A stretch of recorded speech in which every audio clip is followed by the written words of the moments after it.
Assalomu alaykum. Demak, hozir 9-sinf adabiyot darsligidagi Abdulla Aripov qalamiga mansub Sohib Qiron dramasini ko'rib chiqamiz. Bu yerda dramadan parcha keltirilgan, ayrim sahnalar keltirilgan. Demak, birinchi sahnada Sohib Qiron Amir Temurning o'sha soch oldirayotgan manzarasi tasvirlanadi. Ya'ni bu yerda sartarosh aytadi. Sartaroshning kasbi kori hammaga ma'lum. Soch soqolni qirtishlayman, tamom vassalom. Biroq Tangri xo'p inoyat aylamish menga, Temurdayin buyuk amir mening mijozim deydi. Ana shunda Amir Temur o'sha sartaroshga aytadi, "Qul ko'p, sen yolg'iz." Va Amir Temurning gapi: "Sartaroshga bosh egar ha jahongirlar ham, boshqalarga egilishdan asrasin Xudo. Biroq senga oddiygina bir gapni aytay, sohibining xohishiga bo'ysunadi tig'. Zarur bo'lsa keskaydir u yomon yarani, jaholatda uzar lekin tilla boshni ham." Bu yerda tig' haqida Amir Temur gapiryapti. Haqiqatda bilamiz, bu tig' xanjar zarur bo'lsa o'sha yomon yarani kesadi vaziyatga qarab. Agar jaholat, ilmsizlik bo'ladigan bo'lsa, tilla boshni ham kesib yuborishi mumkin. Xuddi Abdullatifning bundan oldingi darsdagi o'sha Abdullatifning xanjari o'z otasi Mirzo Ulug'bekning boshini kesgani kabi. Endi Amir Temur bilan sartaroshning suhbati davom qiladi va bu yerda Amir Temur o'zi haqida bir nima deydi. "Biroq uzoq kechmishim solding yodimga, men onamdan Shamshir bilan tug'ilmagandim. Kesh shahrining sarhadida, voha bag'rida Xo'ja Ilg'or degan joy bor." Demak, Amir Temur o'sha Kesh shahridagi Xo'ja Ilg'or qishlog'ida tug'ilganligini aytmoqda va bolaligini eslaydi. Amir Temur bolaligida yulduzlarga boqib goho baytlar bitardim. Shoir ahli g'azallarin qog'ozga yozsa, men she'rimni o'chmas qilib Shamshirga uydim. U bitikning mazmuni shul, kuch adolatdadir. Demak, o'sha kuch adolatdadir degan o'zimni shiorimni men Shamshirimga uyib yozdim degan gapni sartaroshga gapiradi. Yosh boshimdan qismat menga qilich tutqazdi. Chingiziylar mo'r malaxday bosgan bir paytda necha sher yurakli barlos yigitlar yovlariga yem bo'lganda boshi birikmay tog'u toshda sang'ib yurgan erksevarlarni o'z tegiramga to'pladim va yalov ko'tardim. Bilamiz, o'sha Amir Temur yashagan davrda butun O'rta Osiyo, butun Movaroun Nahr Chingiziylarning, Mo'g'ullarning qo'lida bo'lgan, ularga qaram bo'lgan. Amir Temur esa o'sha o'zining barlos urug'idan bo'lgan yigitlarni to'plab Chingiziylarga qarshi kurash olib borgan va markazlashgan davlatni barpo qilishga erishgan. Amir Temur o'zining askarlari bilan Hisor tog'ini manzil qilganligini barchamiz bilamiz. Va sartarosh ham shuning uchun nima deydi? U sizning g'or deydi. O'sha Hisorda siz joy saqlagansiz. Amir Temurning gapiga qaranglar, u joyda men jon saqlaganman, tulporimning tezaklari to'zmagan hamon. Yog'iy meni yo'l to'sar deb anglatdi elga, pistirmalar qo'yishardi yo'limga doim deydi. Demak, Mo'g'ullar Amir Temurni yomon otliq qilish uchun uni o'sha yo'l to'sar qaroqchi deb gap tarqatganlar, lekin aslida Amir Temurning niyati o'sha tog'da, Hisor tog'ida o'zining qo'shinini to'plar ekan, u mamlakatni mustaqil qilishni, Mo'g'ullardan tortib olib markazlashgan davlat barpo qilishni nima qilgan? Reja qilgan. Endi o'sha sartarosh ketadi va sartarosh ketganidan keyin eshikbon aytadiki, Xuttalondan hokim Kayxisrav keldi degan gapni aytadi. Kayxisrav bir bandini keltirdi. Bu bandining ismi Amir Husayn. Bilamiz, Amir Temur bilan Amir Husayn dastlab do'st bo'lishadi. Ya'ni Amir Husayn Chingizxonning avlodidan bo'lgan. Ular birgalikda mamlakatni tuzish uchun, markazlashgan davlat qurish uchun harakat qilishadi. Ular hattoki Qur'oni Karimni o'rtaga qo'yib ahd qiladilar. Hech qachon bir-biriga xiyonat qilmaslikka kelishadilar.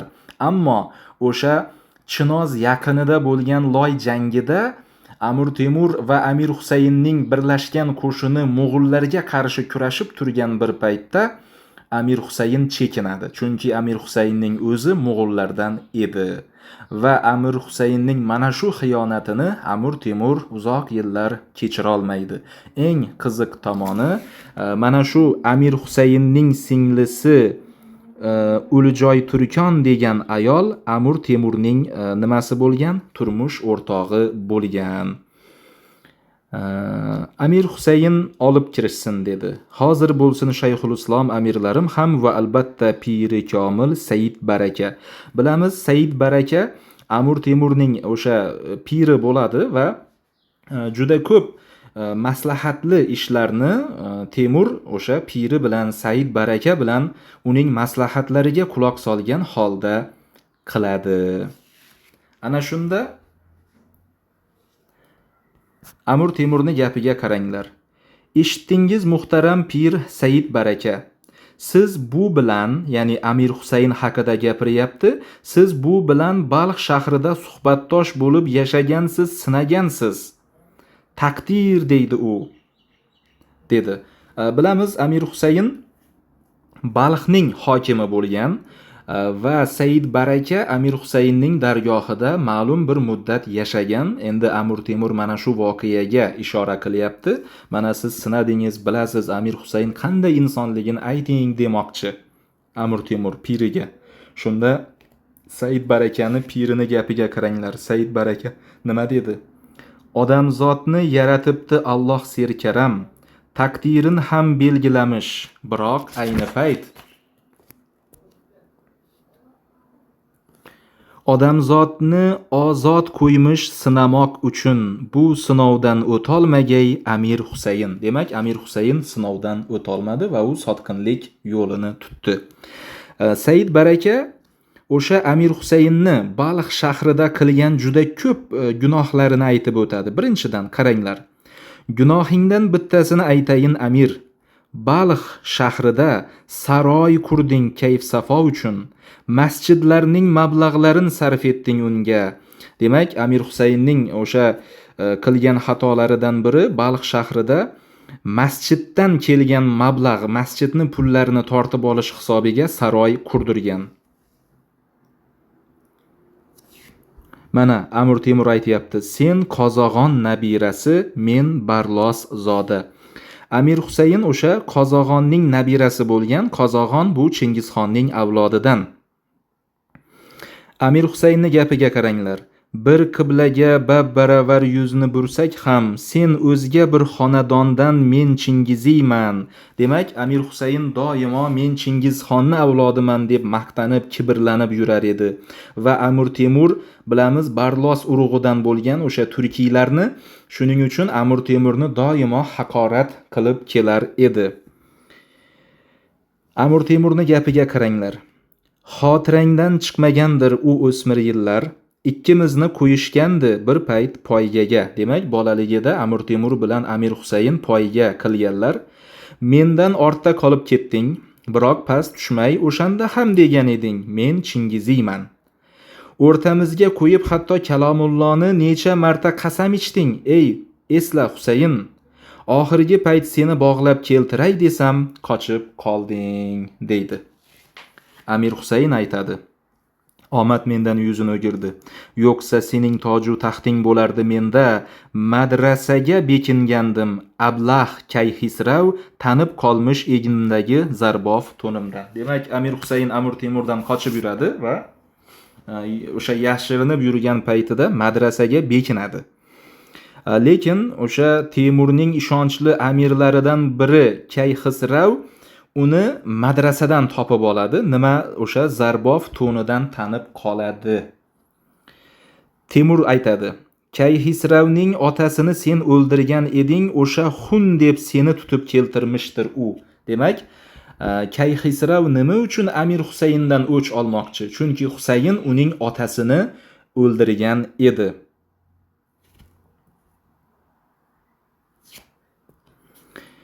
Loy jangida sen sababli nochor qolganman. 10,000 askar nobud bo'ldi, afsus o'shanda. Ya'ni o'sha Amir Husaynning Loy jangida qochib ketganligiga ishora qilyapti.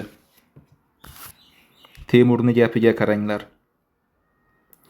Ko'rmagansan firibimning mingdan birin sen, atrofimni zanjir kabi o'rab tursa ham JTlarni tumtarakay kuvdim vatandan. Bu yerda JTlar deganda o'sha mo'g'ullar nazarda tutilgan. Men mo'g'ullarni vatandan kuvdim deyapti.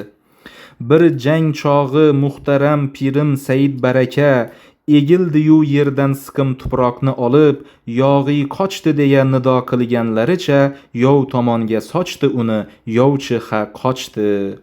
Demak, Said Baraka Amir Temurni o'sha bir jangida o'zini bir karomatini ko'rsatgan, ya'ni yerdan bir siqim tuproq olib, uni o'sha mo'g'ullar tarafga sochadi va yog'iy qochsin deydi va uni duosi qabul bo'lib, mo'g'ullar chekinadilar va Amir Temur g'alabaga erishadi. Endi shu yerda Shayxul Islom bor. Shayxul Islom nima deydi? Amir Temur haqida nima deydi? Qiblagohning unvonlari sohib qirondir. Allohimning karami bilan 800 yilda yulduzlarning holatlari ayricha bo'lgay. Jadi burji ko'ringaydir kiyik shaklida, o'sha yili tug'ilgaydir bir sohib qiron. Demak, bu sohib qironni tug'ilishi uchun, dunyoga sohib qiron kelishi uchun, sohib qiron degani bu dunyoni egallaydigan odam. Bunda inson kelishi uchun 800 yil vaqt ketadi. 800 yilda yulduzlar shunday bir holatga keladiki, jadi burji chiqadi va mana shu paytda sohib qiron tug'iladi. Xo'p, shu paytgacha qanday sohib qironlar dunyoga kelgan? Bularning birinchisi Shoh Iskandar, ya'ni Aleksandr Makedonskiy, buni hammamiz bilamiz. Ikkinchisi Rasul Akram, ya'ni Muhammad sallallohu alayhi va sallam, bizning payg'ambarimiz. Uchinchisi yana mana ko'rib turibsizlar, Hazrat Temur hisoblanadi. Endi ikkinchi sahnaga o'tamiz. Ulug' Amir Temur tengsiz kurashlar, o'tkir aql va tadbirkorlik bilan tiklagan saltanatini adolat bilan boshqarish hamda imkon boricha ezgu ishlar qilishga hamisha intiladi. Demak, Amir Temur birinchi o'ringa nimani qo'yadi? Adolatni qo'yadi. Shuni hisobga olishimiz kerak. Va Amir Temurni o'z farzandlariga nasihatiga e'tibor qilinglar. Bolalarim, unutmangki, davlat ishida har qanday yumushning ham o'z o'rni bordir. Amir Temur qanday o'sha nimalarni aytadi? Sirli ishlarni aytadi. Birinchidan, minglab xufiya xizmat qilar bizga. Ammo ular tanishmagay bir-birlarini. Demak, shunday xufiyalarni yaratish kerakki, ular bir-birini tanimasin. Bundan tashqari yurish qilish lozim bo'lsa yiroq ellarga tadorigin ko'rmoq kerak 3-4 yil avval. Bundan tashqari yilqilarni ko'paytiring. O'sha joylarda, ya'ni qayerni bosib olmoqchi bo'lsang, o'sha yerda yilqilarni ko'paytir, toki sizning horg'in otlar yetib borgan payt tulpor bo'lib kishnab tursin minglab toychoqlar. Bundan tashqari yov qo'shinini tahlikaga solmoqlik uchun tunda uning atrofida gulxanlar yoqing. Necha yuzlab miltillagan cho'g'larni ko'rgach, yog'iy sizning lashkarlarni ko'p deb o'ylaydi va bu tungi hujumlar shabhun deb aytiladi. O'zi shab so'zi tun degan ma'noni bildiradi, xun so'zi qon degan ma'noni bildiradi. 4 ta otning biqiniga shoh shabbalardan oddiygina supurgini bog'lab qo'ysangiz, chunon to'zon ko'tarilgay deysiz qiyomat.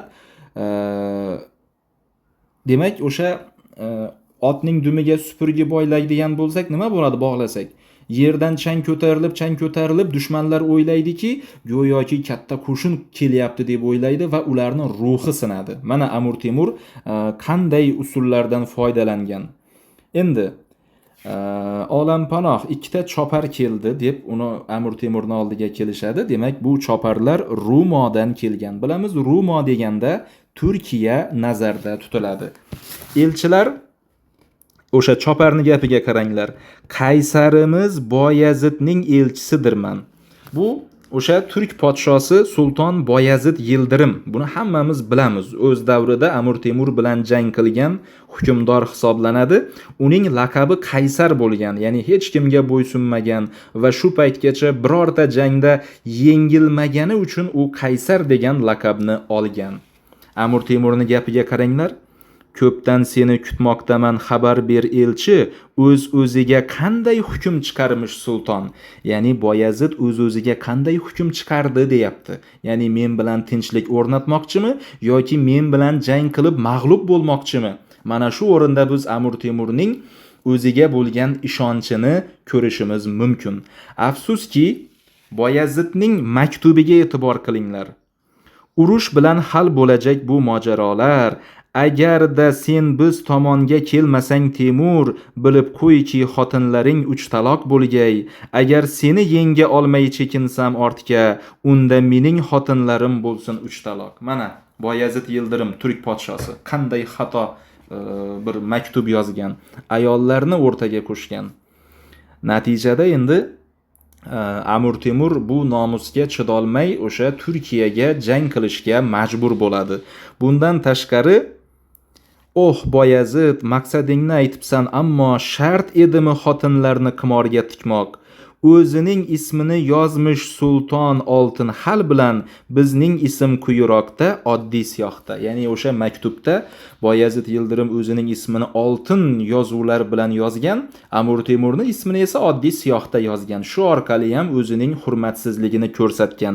Bunga nisbatan Amir Temur bu juda ham bachkana qilib degan gapni aytadi. Demak, Amir Temur bilan o'sha Rumo podshosi Boyazid Yildirim o'rtasida o'sha urush bo'lishi endi muqarrar. Amir Temur kimni chaqiradi? Bukalamunni chaqiradi. Bukalamun kim edi? Bu Temurning xufiyasi edi. O'zi Bukalamun so'zi xameleon, ya'ni o'zini rangini o'zgartirib turadigan hayvonga nisbatan ishlatiladi. Amir Temur o'zining ishonchli xufiyasiga nima uchun Bukalamun degan laqabni o'zi bergan? Qaranglar. Xufiyalarim orasida epchili o'zing. Xohlasang gar o'zgaradi butkul qiyofang, o'zgaradi va hattoki ko'zingning rangi, sen bilmagan til ham yo'qdir 7 iqlimda. Mana Bukalamun qanday inson, barcha tillarni biladi, hatto ko'zini rangini o'zgartira oladi. Chin xufiya. Bukalamun aytadi, olam-panoh. Shu sababdan laqabimni ham juda topib qo'ygansiz Bukalamun deb. Asl ismim bir zamonlar Itolmas bo'lgan.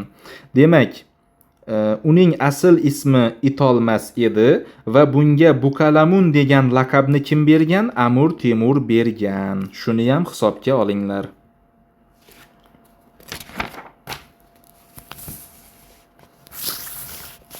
Amir Temur Bukalamunni qayerga yuboradi? O'sha Rumo yurtiga, Boyazid Yildirimning yurtiga yuboradi va u yerda bo'lib turgan voqealar haqida menga xabar berishingni xohlayman deydi. Nasib etsa, Angoraning atroflarida, olis Rumo mamlakatin qoq yuragida tug' ko'tarib g'olibona chodir tikkayman. Angora bilasizlar, bu Anqara. Tarixdan ma'lumki, Amir Temur bilan Boyazid Yildirim o'rtasidagi jang mana shu Anqara shahrida, Turkiyada bo'lib o'tgan va bu jangda Amir Temur g'alabaga erishib, Boyazid yengilgan. Endi Amir Temur nima deydi? Taklif eting malikani, Bibi xonimni. Bibi xonim Amir Temurning o'sha xotinlaridan birisi, ya'ni eng sevimli ayoli. Bibi xonim, u kim? Agarda u bo'lmasa edi, kurashlarning va janglarning dolg'alarida qayroq toshga aylanardi balki bu yurak. Ig'vo, fitna, g'araz to'la yolg'on dunyoda sabrim tugab goho o'ylab qolaman. Zarurmikan barchaga teng yaxshilik qilmoq. Mana Amir Temurning fikrlari. O'sha Bibi xonim uni Amir Temurga o'sha o'zini maslahatlarini, daldalarini berib turgan. Agar Bibi xonim bo'lmasa, meni yuragim toshday qotib ketardi degan gapni aytadi. Jondan to'yib nokaslarning kirdikoridan, darvish bo'lib ketar ekan goho donolar. Xo'sh men axir men ham asli yolg'izman. Bugundan u kelajakdan malomat bilan minglab ko'zlar tikiladi bitta o'zimga, chunki mening qismatimga janglar yozilgan.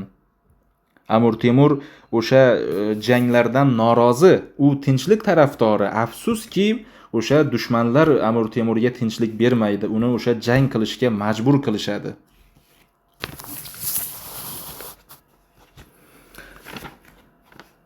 Bibi xonim aytdi: "Olampanoh, yana yurish, yana safar qilasizmi?" dedi.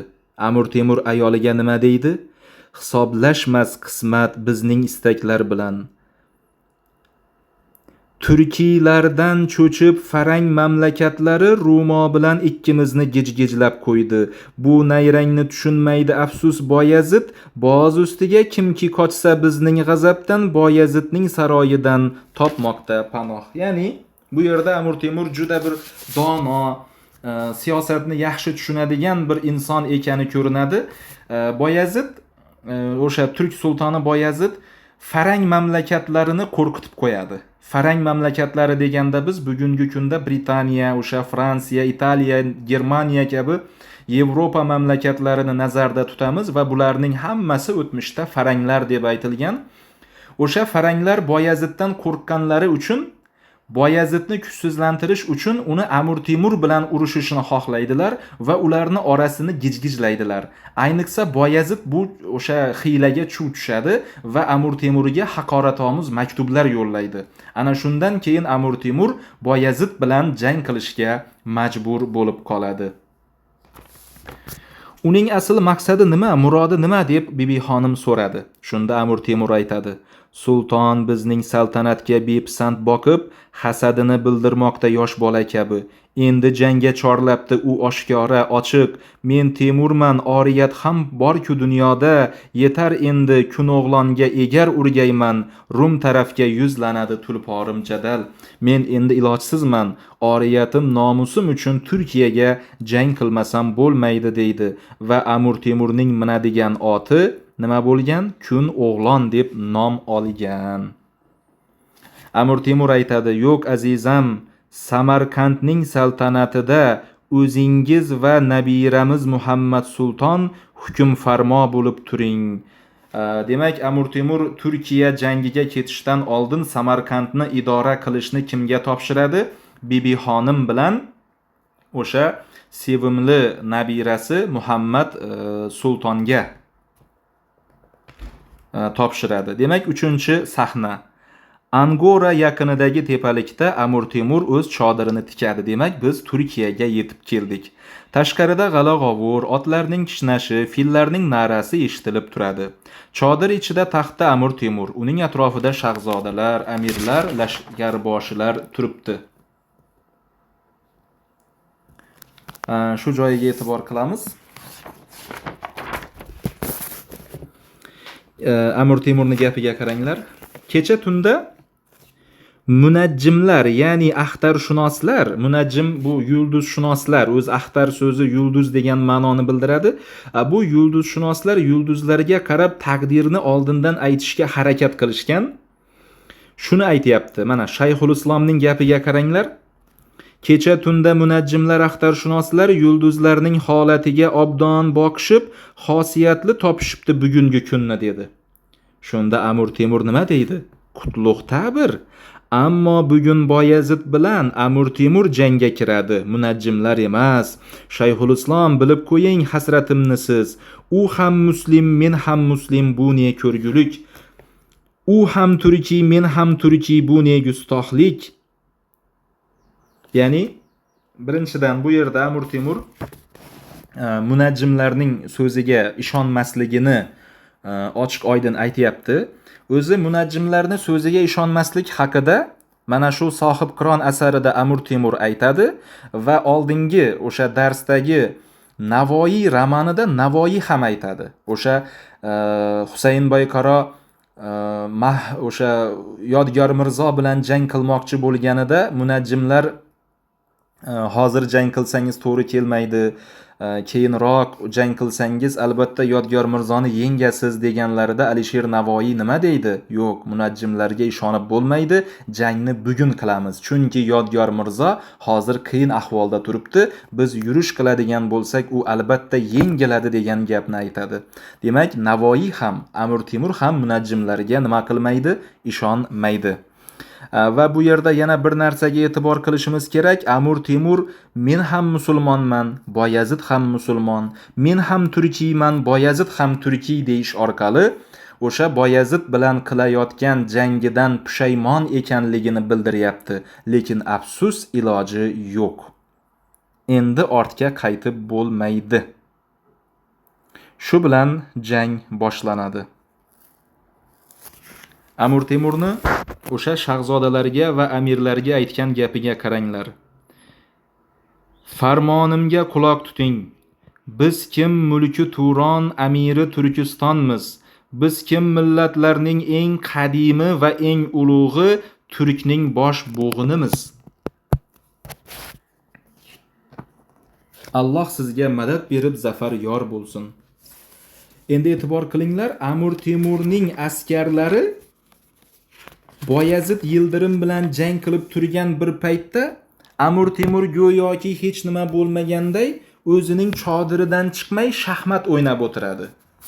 Bu ishni nima uchun qiladi? Boyazidning o'sha turklarning qo'shiniga vahima solish uchun. Chunki ularning qo'shinida shov-shuv tarqaladi. Biz tish tirnog'imiz bilan jang qilyapmiz-u, Amir Temur hech nima bo'lmaganday chodirida shaxmat o'ynab o'tiribdi. Demak, Amir Temur juda ham kuchli, juda ham qudratli, o'ziga juda ham ishonyapti deb ularni yuragiga vahima tushadi. Ruhi singan qo'shin albatta mag'lub bo'ladi. Amir Temur mana shu joyda ham o'ziga yarasha hiyla qo'llaydi. Mana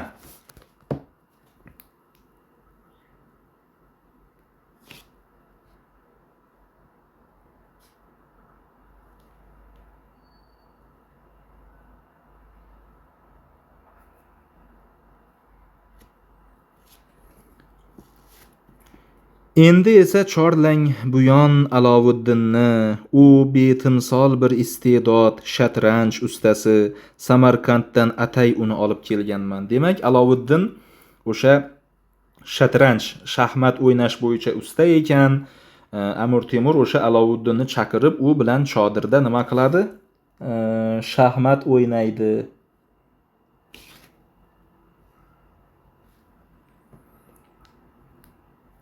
Alovuddin kirib keldi. Olampanoh chorlamishsiz? Ha, Alovuddin. Sen bilan biz necha yilki shatranj suramiz, ammo bilki bu galgisi boshqacha o'yin. Demak, bu yerda nimaga ishora qilyapti? Amir Temur bilan Boyazid Yildirim o'rtasidagi juda hal qiluvchi muhim bir jang ekanligiga ishora qilyapti.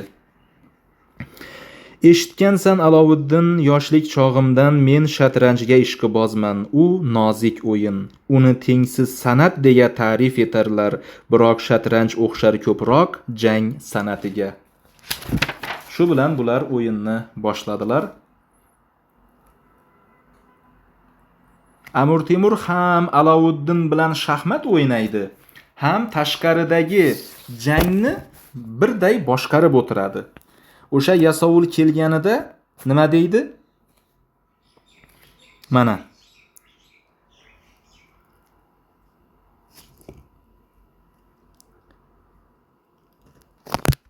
Men bilaman Alovuddin, o'z qudratimni, raqibimni dovdiratar bu usulim ham. Odamlarim allaqachon Rum sultoniga mening shatranj o'ynay turib jang qilishimni yetkazdilar. Boyazidni tahlika bosdi, ya'ni uni ruhi sindi. Dushmaningni bundan ortiq kamsitib bo'lmas. Attang, o'z kuchiga ortiq ishonsa, g'aflat bosib qoladi, hatto filni ham. Bu yerda Amir Temur kimga ishora qilyapti? Boyazidga ishora qilyapti. To'lg'ama deb ataluvchi bir yo'limiz bor. Yetkazingiz o'ngu qanotu hamsul qanotga, Mironshoh u Shohruh Mirzo ikki tarafdan yog'iylarni o'rab olsin. Demak, o'sha to'lg'ama usuli orqali Amir Temur nimaga g'alabaga erishadi va shu yerda shu joyda Amir Temurga xabar keladi Boyazid Yildirimni yengilgani haqida.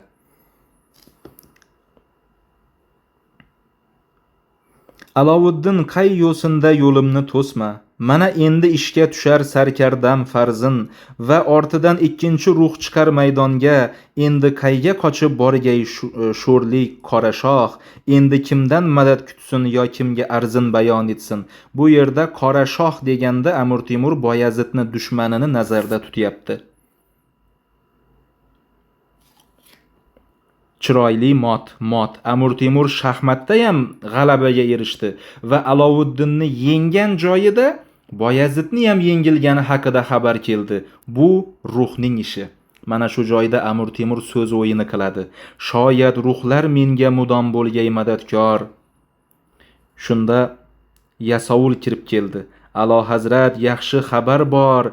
Rum sultoni asir olindi. Ko'rdingizlarmi? Boyazid Yildirim Amir Temurga asir tushgan. Shunda Amir Temur juda quvonib ketdi. Isming nima deb Yasovuldan so'radi. Alo Hazrat, ismim Qosimbek. Demak, bu yerda Qosimbek asosiy obrazlardan biri hisoblanadi. Qayerdansan, nasabing kim deb so'radi. Men Keshdanman. Ya'ni o'sha Amir Temur ham Keshdan, o'sha Yasovul Qosimbek ham Kesh shahridan ekan. Otam sizga sarboz bo'lgan, Dehli jangida shahid ketgan. Qosimbekni otasi Amir Temurga xizmat qilgan askar bo'lgan ekan. Amir Temur Dehlida jang qilganida otasi shu yerda shahid bo'lib o'lgan ekan. Bugun mening o'zim sizga sarbozman dedi. Amir Temurning gapiga qaranglar. Bizning uchun g'oyat qutlug' xabar keltirding. O'g'lim seni siylagayman bu xabaring uchun. Inshaalloh Samarqandga qaytib borgan chog'im nikohingga berajakman bir nabiramni. Demak, Amir Temur bir nabirasini Qosimbekka berish haqida aytdi. Shunda shaxmat o'ynab o'tirgan Alovuddin nima deydi? Allohning marhamati bunchalar kengdir. Bir bandasin daqiqada ko'kka ko'tardi. Ya'ni Alovuddin bu gapni kim haqida aytadi? Qosimbek haqida aytadi. Mana bir daqiqada Qosimbek Amir Temurga kuyov bo'ladigan bo'ldi. Bu katta bir sharaf. Ana endi Boyazidni Amir Temurni oldiga tiz cho'ktirib olib kelishadi. Shunda nima deydi? Eyvoh bu ne hol, oyoq qo'lin yeching darhol, axir u shoh-ku. Chumolilar xor qilishsa arslon rutbasin, buzilgaydir o'rmonning ham qonuniyati. Ya'ni Amir Temurning askarlari Boyazid Yildirimni oyoq qo'lini bog'lab keltirishganida Amir Temur askarlariga qarata uni qo'lini yechinglar. Chunki sizlar oddiy askarsiz, siz chumolisiz. Boyazid esa sulton, u arslon. Chumolilar arslonni xor qilsa, o'rmonning qonuniyati buziladi. U mag'lub bo'lgan bo'lishi mumkin, lekin u baribir sulton, uni hurmatini qilinglar deb oyoq qo'lini yechtiradi. Mana Boyazid aytdi, seni iltifotingga zor emasman dedi. Amir Temurning gapiga qaranglar. Oddiygina bir voqea yuz berdi axir. Sen Yildirim laqabli bir qudratli chaqmoq cho'ng temiriga urilding-u chilparchin bo'lding. Bu yerda chaqmoq deganda Boyazidni, temir deganda Amir Temur o'zini nazarda tutyapti. Amir Temurning gapi. Men bir lang, Amir Temur cho'loq bo'lgan, bilasizlar, o'sha loy jangida oyog'i yaralangan. Men bir lang bo'lsam, sen esa bir ko'r bo'lsang, Boyazidni bir ko'zi ko'r bo'lgan. Bu dunyoda butun odam topilmaganday ikkimizga yer yuzining jilovin bermish. Tavba qildim, ming bora tavba dedi. Va shu bilan nima tugaydi? O'sha Sohibqiron dramasi tugaydi.